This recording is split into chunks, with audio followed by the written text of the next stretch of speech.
my channel. Welcome back to another video. I'm Jessie and you're watching.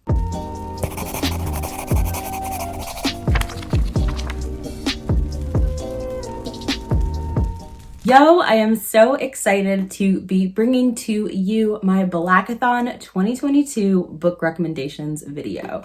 Now, as you know, Blackathon is the annual readathon that I host. I've been hosting it for 3 or 4 years now. I want to emphasize that the books that I am about to recommend to you can be read all year. You do not have to read them just for February because Black Lives Matter all year around. Don't worry if you just don't have the time to participate in Blackathon. That doesn't mean that you can't read these books in the future. In this video, I'm going to be recommending books that fit specific prompts for Blackathon 2022. But before we get into the nitty and the gritty of these book recommendations, and I have some really, really exciting ones. I'm so excited to talk about these books. I want to give a big shout out to the sponsor of today's video, which is none other than Dossier. Dossier is a perfume company that is on the rise and doing big things. Their scents are paraben and phthalate free, as well as vegan and cruelty free, as well as UV filter free and colorant free, which is exciting. My favorite thing about this company is that they offer luxury scents for only $29. And if you check out their website, you'll see they do kind of like a lot of dupes.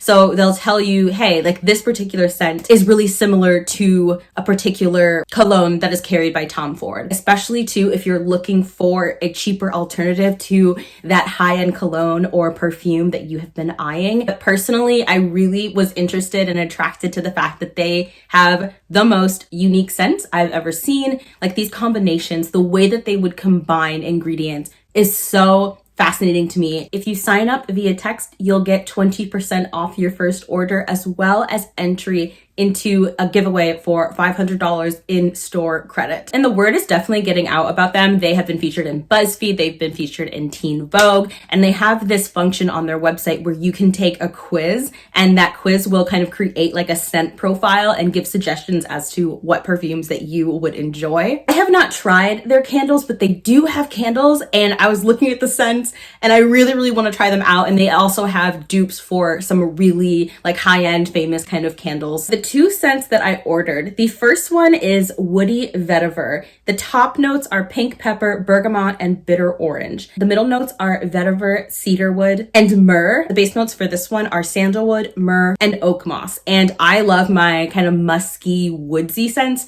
so I definitely wanted to try this one. And then the other one that I ordered is a tobacco scent. This one has top notes of ginger, tobacco, and apricot, which I thought was interesting. The middle notes are honey, vanilla, and cocoa, and then the base notes are tonka beans, dried fruits, and blonde woods. The type of scent combinations are so creative, just things that I would never think of, but they smell absolutely amazing. So the tobacco scent is my personal favorite. I wear this almost every single day. I've had these scents for less than a month, and like this one's pretty much full because I've been obsessed with this one. You can see how much I've used it. I will leave the information for them in the description box below. Definitely check them out if you want to get some delicious designer scents without those designer markup prices. Thanks again to Dossier for sponsoring this video, and without further ado, let us get into the book recommendations. For Team Science Fiction and Fantasy, one of the prompts is to read a book that centers the duality of loyalty and betrayal. And so I have 5 book recommendations for y'all that will fit this prompt. The first one is Binti by Neri Okorafor. She comes from a village of people that are deeply intellectual, and they kind of believe in keeping their findings within the community. And so to leave the community is just the ultimate sin, and you unfortunately will be, prevented from returning to the community. So you can never see your friends and family again. And so I think that that is definitely a betrayal in some sense. And these are novellas. They are short reads. The audiobook is absolutely phenomenal. There's magic in there too. It is just an amazing science fiction fantasy work. It gets the amount of love that it does because it truly is worth it. Next up, we have Legend Born. This is a book that you probably will have seen, but you may or may not know that this does deal with that duality of loyalty, betrayal. I can't say how it does, but just trust me, it is an element in the story. And for those of you who just are not in the know of Legend Born, This is a book that is like Arthurian legend. It is set at a private academy, and this girl who is just really grieving. She has lost her mother and she's not handling it well, and she and her best friend get accepted into this very elite academy. And in this academy, she joins this secret society, essentially of mages, and finds out that she's a mage herself. It's a ride. This book takes a turn that I was not expecting, and I was very impressed with it and literally cannot wait for the sequel. Then we have A River of Royal Blood by Amanda Joy. This is the first in a fantasy trilogy, I believe. No, it's a duology. It is a story of two sisters who have to battle for their position as queen. Only one of them can be queen. They have to kill each other. I don't know why I said that so oddly. Of course, this is a story about loyalty and betrayal, because you have to decide whether or not you are going to be loyal to your sister or to kill her.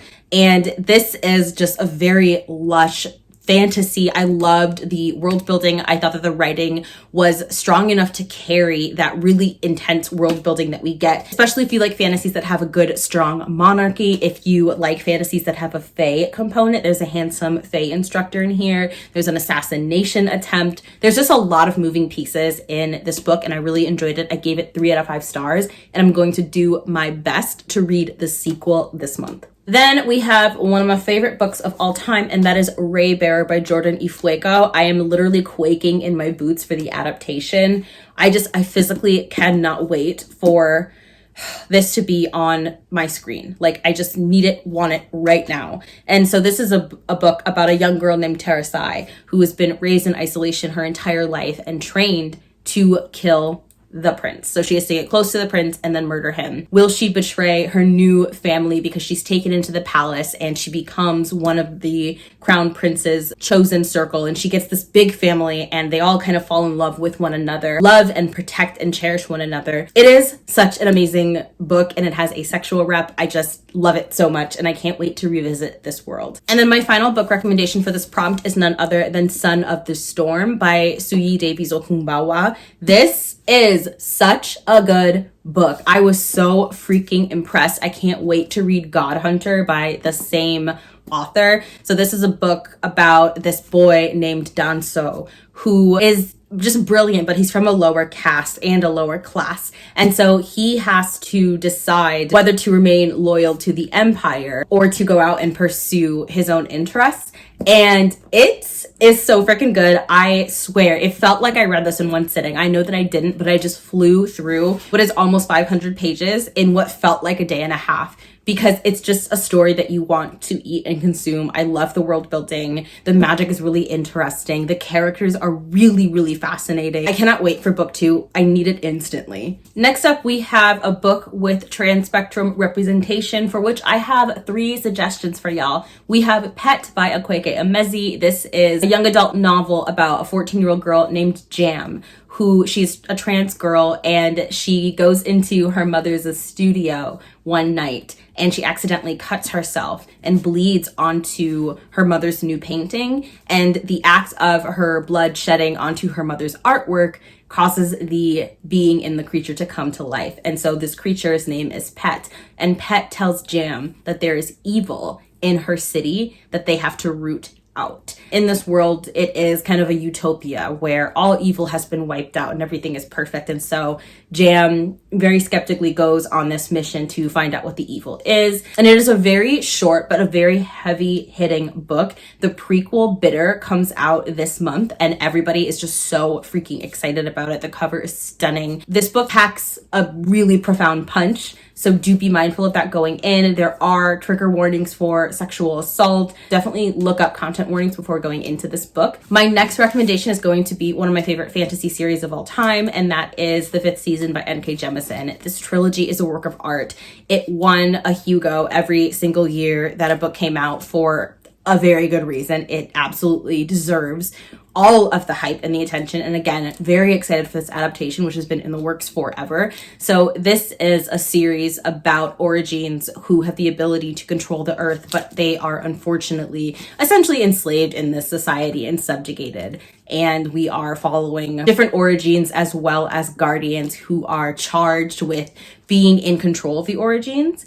throughout the course of this trilogy, and there is a trans character and I absolutely love her. Definitely recommend this. And then we have An Unkindness of Ghosts by Rivers Solomon. This is one book that, again, look up content warnings. This book, it's heavy. We're following Aster, who lives on this kind of antebellum spaceship, and those on the lower decks are Black and subjugated. And so this is kind of the course of an uprising happening on this ship. And I think it's good to kind of just go in knowing very little, with the exception of the triggers. It is one of my favorite books by Solomon, although everything Solomon writes is just like, it's just mind-blowing, you know? Next up for Team Thriller Horror Mystery, which is the team that I am co-hosting with Nina of The Wandering Reader. One of the prompts is to read a book that explores the duality of vengeance and justice, for which I have 4 recommendations for you. The first recommendation is going to be the group book for the team, which is none other than The Perfect Ruin. The Perfect Ruin is a thriller mystery by a debut author, and it is one hell of a ride. It essentially tells the story of Ivy, who goes on a mission to destroy the woman who destroyed her life. And so she goes undercover and inserts herself into this woman's life, whose name is Lola. She lives rich and famous and lavishly, and she gets in close, she squeezes herself into the inner circle, and then proceeds to take apart this woman's life piece by piece. So that book embodies this prompt perfectly. But if you're looking for some more books, we also have Sorrowland by Rivers Solomon. Now, this is a different type of vengeance justice story, because we're following a girl who was kept inside of this cult for her entire life, and she escapes from the cult and starts to raise her 2 children in the woods. But the cult is not done with her. It is trying to track her down. And eventually she just gets fed up with this and is like, okay, I'm gonna finish this, and kind of goes on a mission to take this cult apart piece by piece. And it is beautiful to watch. Then I have Ring Shout by P. Jelly Clark. This is one of my favorite horror novels. It is just gross and squeamish and violent in every single thing. And it is about a group of women who decide to start killing KKK monsters. So essentially, the members of the clan are actually literal monsters underneath their sheets. And so these women go on a mission to kill them. And the monsters are so freaking scary and unsettling, and like, it's just such a gross, exciting book. So if you're looking for some really good squeamish horror, definitely check this out. And then the final recommendation is going to be Razorblade Tears.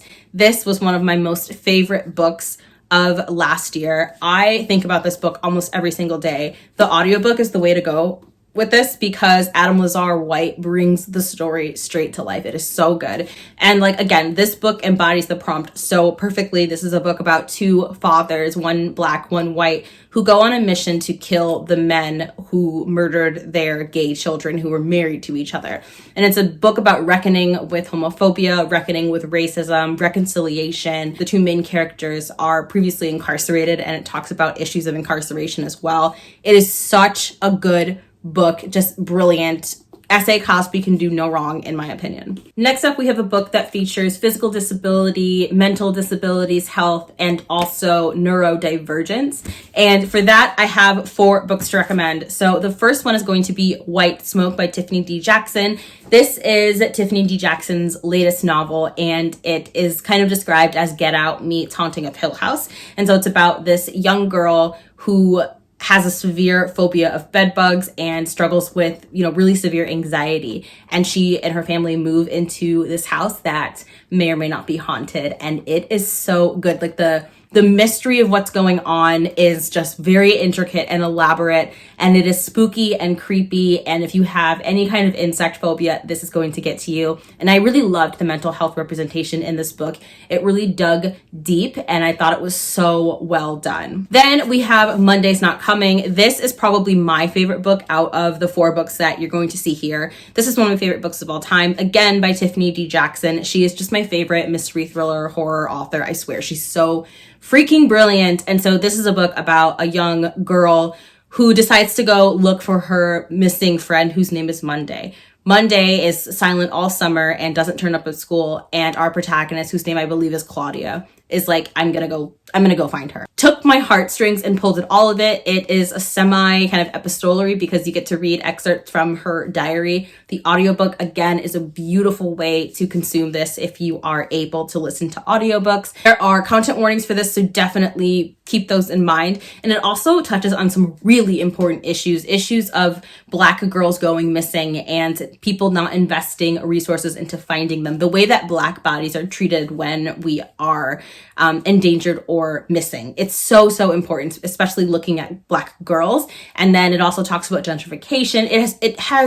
It's just a brilliant book. Found my copy of The Perfect Ruin. Our protagonist in this book has a few mental health disorders and sees a therapist. And then the other one here is The Death of Vivek Oji. Vivek Oji is neuroatypical, especially intense representation for dissociating. It was just so well done. And this is a mystery novel, and it is poignant. It is about queer and found family, and it's a really fantastic book. But again, look up trigger warnings. Then we have thriller horror mystery with an adjective in the title, and I have 5 recommendations for you. The first recommendation is All Her Little Secrets. This is a thriller that I really enjoyed. It's like a legal thriller about this lawyer who comes upon her boss dead in his office, and of course she is blamed for it. It's really good. I enjoyed it. It is a fast-paced read. The mystery was very intricate and it was wonderful. Again, we're going to talk about my beloved TDJ, and I'm going to be recommending Let Me Hear a Rhyme. This is a mystery about a group of kids who kind of go out on this mission to find out who murdered their friend, who is an up-and-coming rap artist, and he was about to blow up, and they ultimately decide that they want him to get his due even though he's dead, so they pretend that he's still alive and puts out like music on his behalf, and it's really intense and emotional and fun. And so if you're looking for kind of a lighthearted YA mystery, this is definitely going to be the one for you. The audiobook is really good, and it still touches on some really important issues. We have Light Seekers by Femi Coyote. I read this recently. I gave it 5 out of 5 stars. It is so freaking phenomenal. I love this book from page 1 to the end. This is a really good mystery thriller about a psychologist who kind of goes on this mission to discover why 3 college students were brutally murdered by a mob in their town. It's dangerous and exciting and thrilling, and the side characters are interesting. All of the dynamics I found very enjoyable, and it is set in Nigeria, and we love to see it. Then I have White Smoke, which has an adjective in the title, as well as This Is My America. This is one of my favorite mystery thriller books of all time. It centers a girl who tries to figure out why her brother was framed for murdering his white girlfriend. She's also trying to get her father out of prison because he was unjustly incarcerated. And this book, like the intense mystery, like when you find out what's going on, it's just mind-blowing. 5 out of 5 stars. Now we are entering the team of literature contemporary nonfiction. And for those of you who are on this team, I'm going to give you recommendations for a book that centers the duality of blood and found family. The first book that I am going to be recommending is none other than Officer Clemens. I have no idea what's on this cover. Is that sauce? What the hell? Ignore my dirty cover. I have no idea what's on this book, and that makes me incredibly concerned. So this is a memoir of the man who played Officer Clemens on the famous TV show Mr. Rogers, a TV show that I grew up with. Comment down below if you watched Mr. Rogers as a kid. I absolutely love this show. And it's kind of just him telling his story about how he was the first Black man to be on a children's television program. He was also a gay man and an opera singer and a musician and just so wildly talented outside of his acting. And it's just one of my favorite memoirs. It is so underrated and so freaking phenomenal. Just a fabulous book. And it is a quick read. He finds family on the set of Mr. Rogers that he didn't have growing up because his mother didn't support him being a queer man. And it's a really good book. You should definitely read this one. I can also recommend The Death of Vivek Oji again for this prompt. Then we have Sisters in Arms. I did not know about this book until Book of the Month sent it, and it's a really good book about these 2 women who end up joining the war effort for their own reasons and becoming pilots. This is really good because both of these women have to choose between their family and joining the war effort, and of course they find family when they're enlisted. So this is literally perfect for the prompt. And then finally, we have Rainbow Milk. This is one of my favorite books. This book definitely y'all need to look up content warnings for, because it is intense. But we are following a young gay man named Jesse. He was a Jehovah's Witness, and he gets excommunicated, I believe. He gets kicked out because of his queerness, and he kind of is homeless for a while, and just we follow him throughout life as he struggles to find himself. And it starts with this retired Black boxer who is going blind in the 1950s, and he and his wife immigrated from Jamaica to the United Kingdom. And you're trying to figure out like how these two stories fit together. And it's like a book that will make you cry. It has some steamy scenes. It's really, really good. The next prompt I'm going to give you some recommendations for is a book that is not set in the United States, the UK, or Canada. And for this, again, The Death of Vivek Oji would be a really good pick. And then I'm going to recommend you one of my most favorite books of 2020, and that is How Beautiful We Were. This is now one of my favorite books of all time. Follows the residents of an African village called Kosawa as they have their land infringed upon by an American oil company that begins to drill on their land. And as a result of this relentless drilling, the people of the village develop all kinds of debilitating diseases. Their fields stop yielding crop. Their water supply is poisoned. And after decades of this, the villagers decide to fight back. It is one of the most amazing books that I've ever read. If you care about environmental justice, this is a really good book to read. I ask all of my fellow American readers to read this book. It's so, so amazing. And it also talks about the ways that Black people are left out of the discussion on environmental justice, specifically non-US, non-UK Black folks. Now, the next book I haven't personally read, but that is The Girl with the Louding Voice. This comes highly recommended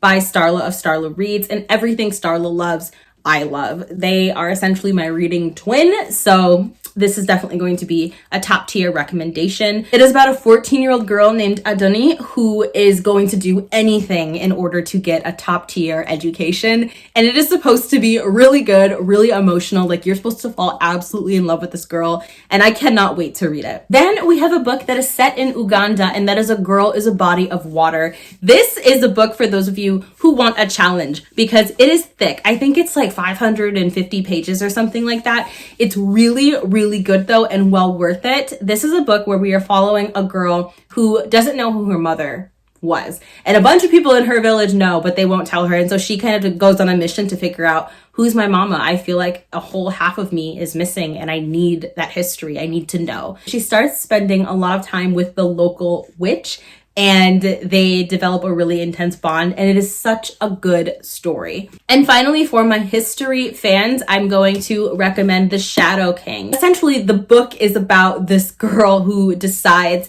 to take an ordinary boy and prop him up as the missing king. And so they literally just like make a king out of a pauper. And because the war is just making things so wild, nobody knows who he really is.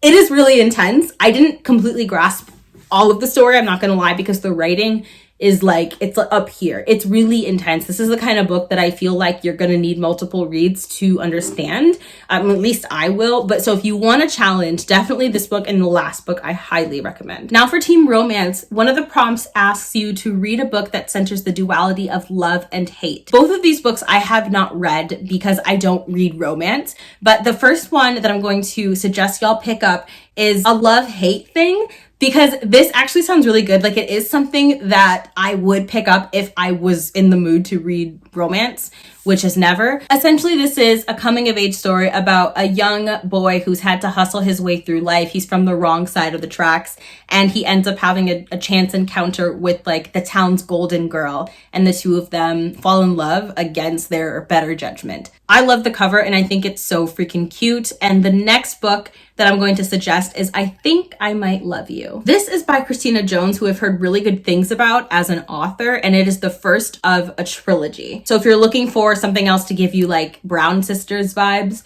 maybe this is going to be the book for you. Who knows? So this follows two people. One who's just like a magnet for disaster. She brings trouble wherever she goes, and she has an encounter with Kadan. with her eventual love interest, and like the encounter literally leaves him with bruises. So I'm guessing they collide in some physical, awful way, and it leaves a bad impression, but they end up seeing each other because they're in a small town and they fall in love against their best wishes. Best wishes, best judgment, you know what I'm trying to say. And then finally, we have romance between two Black people. For this, I've got a bunch of recommendations. The first book that I'm going to recommend is B-Boy Blues. This is finally getting an adaptation, which I'm so excited about. This was recommended to me by Shane of Luxurious Blue. Shane is one of our co-hosts this year, and I absolutely love him. He's going to be linked in the description box below.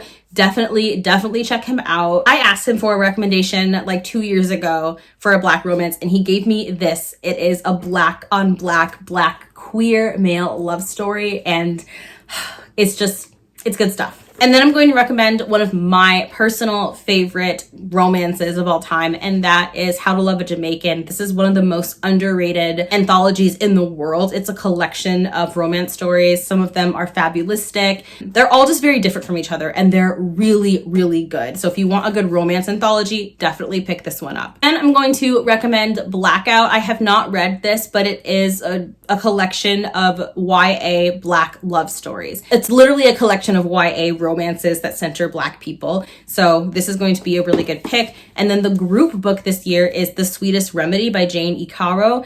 This centers a romance between two Black people, so I think this would be a good pick as well. And the final book that I'm going to suggest is The Prophets by Robert Jones Jr. This is not a romance. I cannot stress this enough. This is like the least romantic book in the world, right? But the romance that is in this book is so special and beautiful. I'm not a romance reader, but this couple just means the absolute world to me. And so this is a story written by a Black queer man about what happens when two men fall in love with each other on a plantation, and both of these men are enslaved, but they fall in love despite their circumstances. And the whole book it's so good. One of the best books I've ever read, some of the best writing that I've read since Toni Morrison. Like, you have to read this book. It deserves all of the awards, and it's not getting the attention that it deserves. All right, friends, that's going to do it for this video. Thanks again to Dossier for sponsoring this video. Check out the description box if you want to check out their amazing scents. If you want more content from me, I do have a Patreon, but all of my social media links are in the description box below. Stay safe, and I hope to see you in my next video.